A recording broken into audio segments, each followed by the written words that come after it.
Capítulo 18.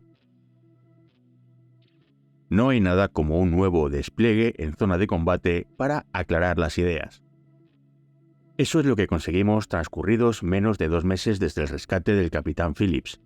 Regresar a Afganistán para buscar objetivos de gran valor. Esta vez había una diferencia. Nuestro equipo acababa de concluir la misión más destacada en toda la historia de los SEAL. Habíamos copado los titulares en todo el mundo. Y, bombo publicitario aparte, todos habíamos estado unas cuantas veces en Afganistán e Irak. Habíamos dirigido varios puestos de avanzada y participado en todo tipo de situaciones de conflicto. Éramos los mejores de los mejores y lo sabíamos. Ya no nos poníamos nerviosos. Los novatos de otros equipos se acercaban a nosotros con respetuosa curiosidad. Y estamos hablando de SEALs con experiencia en combate que habían matado a muchos enemigos. Ahora nos alababan y se alegraban de que nos los tomáramos en serio. Era fácil imaginar qué estaban pensando. Esta gente nos escucha. Eran buenas personas que querían hacernos preguntas para llegar al nivel al que percibían que habíamos llegado nosotros. Nos destinaron a una base situada a gran altura, la base de operaciones avanzada Sarana, en la provincia de Paktika, una zona en la que participábamos sobre todo en emocionantes incursiones en helicóptero. Nuestras dependencias se hallaban encaramadas en un monte lo bastante alto como para que no hiciera un calor abrasador de forma permanente. Las condiciones de vida eran bastante buenas.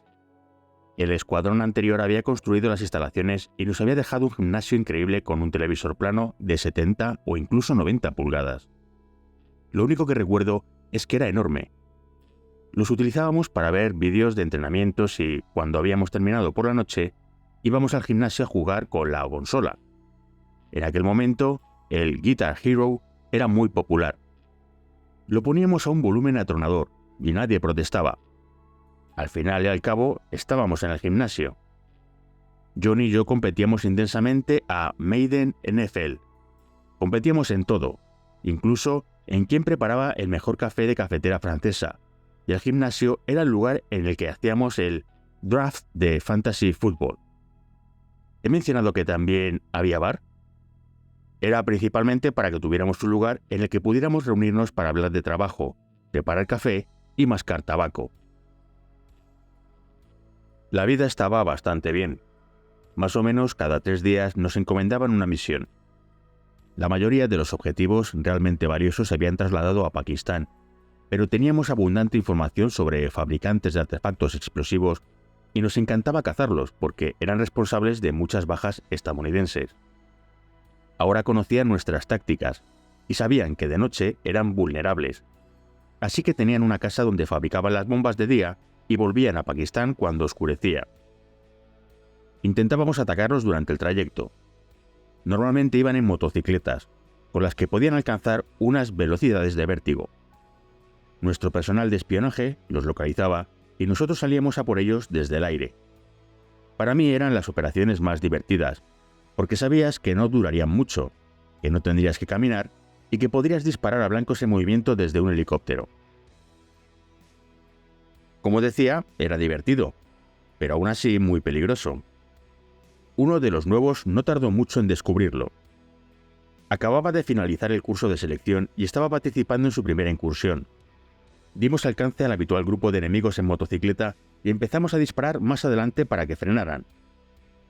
Nuestra mini ametralladora de 6 cañones, al estilo Gatling, podía disparar entre 2.000 y 4.000 balas por minuto, así que no era algo que pudieras ignorar. Uno de los enemigos llegó a la conclusión de que no quería problemas con nosotros. Saltó de la moto y echó a correr como alma que lleva el diablo hacia un campo donde la hierba le llegaba a la altura del pecho. Yo estaba convencido de que lo habíamos alcanzado, lo vimos caer, pero ahora estaba en medio de aquel campo y su estado era incierto. Aterrizamos en el lugar donde lo vimos caer y formamos una hilera para peinar el terreno. Yo iba en medio y el nuevo a mi lado. El plan era seguir avanzando en línea hasta que lo encontráramos. Era una táctica peligrosa. Podía aparecer en cualquier momento y abrir fuego, pero contábamos con que reaccionaríamos rápido. Habíamos recorrido más o menos la mitad de la distancia cuando algo estalló a solo 20 metros. un brazo humano saltó por encima de la hierba entre el nuevo y yo. Él siguió el brazo con los ojos, se volvió hacia mí y me preguntó: «Rob, ¿le has lanzado una granada a este tío?». Un compañero respondió: «No, es un terrorista suicida. Bienvenido a Sharana». Un día, el servicio de espionaje localizó 4 motocicletas que salían a toda velocidad de una casa de fabricación de artefactos improvisados y fuimos en 2 helicópteros. Cuando los malos nos vieron, se separaron en 2 grupos de 2 y tomaron direcciones distintas. Yo viajaba en el helicóptero 1 y fuimos detrás de un grupo. El helicóptero 2 fue a por el otro. Los fugitivos abandonaron las motos y echaron a correr colina arriba hasta llegar a unos árboles para que no pudiéramos seguirlos desde el aire. Aterrizamos a los pies de la montaña. Tácticamente, no deberíamos haber concedido al enemigo el terreno elevado, pero era el único lugar desde el cual podíamos perseguirlos. En cuanto bajamos del helicóptero, empezaron a dispararnos desde la colina y las balas pasaban silbando muy cerca. La situación no era buena. Era una de las pocas veces en las que combatíamos en desventaja. Sobre todo en las misiones, contábamos con otros equipos situados en edificios adyacentes: francotiradores en los tejados, rangers en posiciones de bloqueo y, en última instancia, protección aérea. Esta vez no teníamos nada de eso y estábamos abajo, así que debíamos aproximarnos. Si aquella gente se atrincheraba en terreno elevado, sería una noche larga. En ese momento me sentí extrañamente consciente de mí mismo, lo cual no ocurría con frecuencia. Me preguntaba: ¿cómo he llegado hasta aquí? Estaba completamente tranquilo, sin una gota de adrenalina. Era un artesano y tenía delante un problema técnico que resolver, como quien debe lijar un trozo de madera para que quepa por la puerta. «Pásame ese nivel para que podamos eliminar a ese tío». Era algo así.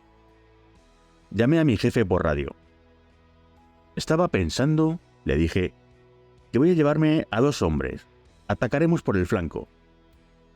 El jefe me dio su autorización, así que dejamos al resto del equipo y al perro, Cairo, uno de nuestros mejores perros, con el cual había establecido un vínculo personal, para que defendieran aquella ladera de la colina. Me llevé a Harp, el especialista en desactivación de explosivos, y a otro hombre para intentar atacar a los tiradores por el flanco. Cuando rodeamos la colina, vimos a un enemigo y disparamos. El hombre cayó, aparentemente muerto, pero nunca lo sabes con seguridad. Teníamos que subir para comprobarlo. Cuando me encontraba a unos metros de distancia, vi que tenía las manos debajo del cuerpo. Cuando veo algo así, significa que probablemente ha sacado una granada y está esperando, como hizo el fugitivo en el campo, porque sabe que morirá de todos modos y quiere llevarte con él. Me detuve y dije: «De acuerdo, se acabó». Cogí a Harp, el experto en desactivación de explosivos, y le dije: «¿Puede que necesite que hagas tú la comprobación? Los expertos en explosivos son increíbles. Es un trabajo muy peligroso, pero es lo que hacen, y no dudan en ponerse manos a la obra». No tenía equipamiento especial, tan solo experiencia y hielo en las venas. Me alejé unos 30 metros mientras él le cortaba los pantalones con unas tijeras buscando cualquier rastro de una bomba. Yo me limité a esperar mientras él se tomaba su tiempo para desarrollar su tensa y meticulosa labor. De repente gritó: «¡Dios mío, ven aquí!». «No me apetece, tío, lo siento», respondí. «No, en serio», insistió. «No llevo una bomba, ven a ver esto». El enemigo no llevaba una bomba encima, pero sí un buen paquete. Digamos que, si hubiera vivido en Estados Unidos, podría haber ganado una fortuna en el sector del cine para adultos. Mientras bromeábamos sobre aquella inesperada lección de anatomía, la radio anunció que tenían un herido en combate. Nuestro momento de frivolidad explotó como una pompa de jabón. Preguntamos quién era. Por radio nunca se revela este tipo de información, así que esperábamos un nombre en clave. Pero esta vez dijeron: «El herido en combate es Cairo». Siempre que un perro recibe un disparo, se acabó. Recuerdo que pensé: «Mierda, hemos perdido a Cairo, el mejor perro que hemos tenido nunca». Más tarde, nos contaron cómo había sucedido. Mientras maniobrábamos para embestir por el flanco, la otra mitad del equipo envió a Cairo a buscar al enemigo. Cairo, un esbelto pastor belga malinois con un bozal negro, echó a correr por la colina. Saltó una valla de madera y siguió el rastro hasta la base de un árbol. El enemigo había trepado a las ramas más bajas donde el perro no podía darle alcance. Mientras Cairo saltaba y gruñía, el hombre le disparó una ráfaga con su AK-47. Una bala le atravesó la pierna y la otra penetró en el chaleco y se le alojó en el pecho. Chis, el adiestrador de Cairo, no podía ver nada, pero oyó los disparos y quería recuperar a su perro. Utilizó el mando a distancia para enviar una descarga al collar, que era una orden de regreso. El pobre Cairo, consciente pero herido de gravedad, no podía saltar la valla, pero Chis no lo sabía. Incluso con 2 balas en el cuerpo y a punto de morir, Cairo se arrastró junto a la valla hasta que encontró una abertura. Obviamente tardó mucho. Cuando al fin llegó, Chis quiso azotarlo por no volver en cuanto le envió la señal. Entonces vio el pelo manchado de sangre. Cairo había recibido un balazo para que no tuviera que hacerlo uno de nosotros. Ahora que gracias a él teníamos la posición del enemigo en el árbol, el equipo se dispersó a su alrededor y lo abatió. Pero Cairo estaba muy mal. Todos dimos por sentado que iba a morir, pero Chis no se rindió. Llamó a otro miembro del equipo que había sido médico y trató a Cairo como si fuera un sil humano que había resultado herido en combate. Le afeitó la herida, le puso una venda en el pecho y ejerció presión para que Cairo no se desangrara. Pero todo el mundo sabía que la herida del pecho era una pésima noticia. Llamaron para solicitar un traslado en helicóptero. Cuando llegó, Chis y el médico subieron a Cairo y fueron con él a Bagram, donde embarcaron en un avión rumbo a Alemania. Nadie tenía muchas esperanzas. 3 días después nos dieron la noticia de que Cairo había sobrevivido. No solo se recuperaría por completo, sino que al poco tiempo ayudaría a hacer historia. Hacia el final de nuestro segundo mes de despliegue en Sarana, la mañana del 30 de junio de 2006, nos despertamos con la noticia de que un soldado estadounidense había abandonado la base, un desertor. Sabíamos que era así porque antes de marcharse había enviado los uniformes y todas sus pertenencias a casa. Era un soldado de 23 años llamado Bowie Bergdahl, y en su unidad tenía fama de bicho raro.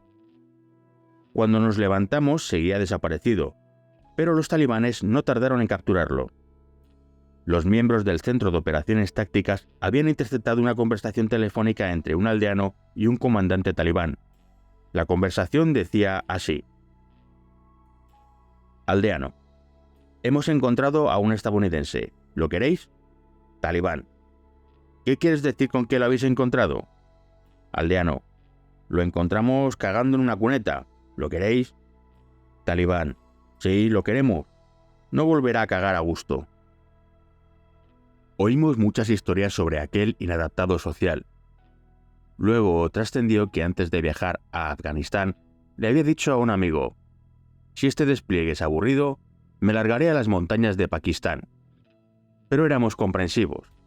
Nadie se merecía lo que iban a hacerle los talibanes. Recuerdo que pensé: pobre chaval, tenemos que encontrarlo. Todo se detuvo. Todo lo que estaba tratando de hacer el ejército para ganar la guerra en Afganistán se detuvo y se convirtió en: vamos a buscar a este tal Bergdahl. Sabíamos que debíamos llegar hasta él antes de que los talibanes lo llevaran al otro lado de la frontera con Pakistán. Corrimos muchos riesgos. Recordemos que nuestra táctica exigía que aterrizáramos a una distancia considerable de las casas del enemigo para que no se percatara de nuestra llegada. Debido a las prisas por encontrar a Bergdahl, plantábamos aquellos enormes helicópteros en el patio de las casas. No sabíamos nada de aquella gente, ni quiénes eran, ni hacia dónde se orientaban sus simpatías. Aquello estaba mal, pero incumplíamos las normas porque sabíamos que nuestro tiempo y el de Bergdahl se agotaba. En una misión saltamos del helicóptero y salió de la casa una muchedumbre. En mi opinión, tenían AK-47 listos para disparar. Me alegro mucho de que mi instrucción funcionara y de que no disparara a nadie cuando se abalanzaron sobre nosotros. Podría haber matado a 10 hombres que corrían hacia mí, pero me contuve porque quería asegurarme de que eran una amenaza. No lo eran. No salieron corriendo porque fueran enemigos que trataban de huir o atacar, sino porque los habíamos asustado. Eran afganos de a pie. Los tranquilizamos y les pedimos que hablaran con el intérprete para averiguar todo lo que pudiéramos sobre el loco de Bergdahl. Estábamos muy cerca. La gente con la que hablamos sabía cosas y nos facilitó información relevante. No todos los habitantes de esas aldeas son talibanes. Lo único que quieren es vivir su vida. En cualquier caso, averiguamos lo suficiente para localizar una casa que pertenecía a los lugareños que habían informado a los talibanes del paradero de Bergdahl. Cuando llegamos allí, encontramos un grueso fajo de rupias, obviamente el precio que habían pagado los talibanes por la información. Estaba mal escondido en una de las habitaciones y era demasiado grande para ser legítimo. Lo tenía en las manos mientras interrogábamos al hombre de la casa. ¿Por qué tienes esto?, le pregunté. El hombre estaba temblando, aterrorizado por lo que habíamos descubierto, pero dijo: «Mi hijo trabaja en la construcción en Dubái y me lo ha enviado. No recuerdo la cantidad exacta, pero era más de lo que podía mandar a casa un hombre que trabajara en la construcción en Dubái». «¿En serio? ¿En rupias empaquetadas? Mientes. Voy a llevarte conmigo para interrogarte. ¿O puedes decirme quién...?» Al final confesó y nos facilitó una dirección, pero ya era demasiado tarde. Los miembros de la Red Haqqani, alineada con los talibanes e integrada por los más mezquinos entre los mezquinos, habían sido más rápidos que nosotros. No podíamos hacer mucho más. Pero en los primeros meses tras la huida de Bergdahl, uno de nuestros equipos destinado en Jalalabad lo intentó de nuevo. Habían recibido información de que los talibanes podían haber retenido a Bergdahl en un lugar situado al sur de Kabul, a hora y media de distancia en helicóptero. Partieron hacia el objetivo, y en cuanto aterrizaron, fueron atacados inmediatamente por combatientes bien armados y muy profesionales que contaban con una ametralladora. Antes de que el equipo SEAL consiguiera matar a todos los insurgentes, mi amigo Jimmy envió a un perro tras dos de ellos y abrieron fuego. La lluvia de balas acribilló al animal y le destrozó el fémur a Jimmy. Mi compañero estuvo a punto de desangrarse allí mismo, pero uno de sus compañeros, que había sido médico, le salvó la vida. El perro no lo consiguió. O Bergdahl nunca había estado allí, o los talibanes se lo habían llevado justo a tiempo. La Red Haqqani acabó reteniendo a Bergdahl, al cual trasladó a varios complejos de Afganistán y Pakistán durante 5 años menos un mes. En ese tiempo permaneció encerrado en una jaula, fue golpeado con tuberías de cobre y estuvo a punto de morir de hambre hasta que se llegó a un acuerdo por su liberación a cambio de la salida de 5 detenidos talibanes importantes de la cárcel estadounidense de Guantánamo y su puesta bajo custodia catarí. Era un alto precio por recuperar a un desertor, sobre todo si a ello le sumabas lo que ya habíamos pagado en vidas y sangre.